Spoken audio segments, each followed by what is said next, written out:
How to disable incognito mode on iPhone. To get started, go ahead and open up the Settings application on your phone. Once you're here, scroll down and tap on Screen Time.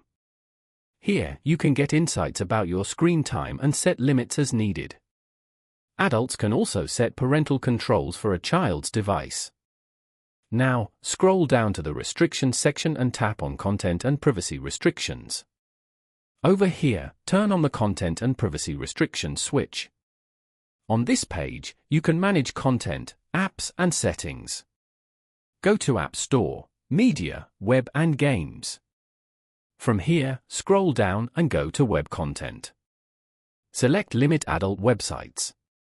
This limits access to many adult websites automatically. You can also choose or add in the websites that you want to always allow or never allow. Following these steps, you can easily disable incognito mode on iPhone.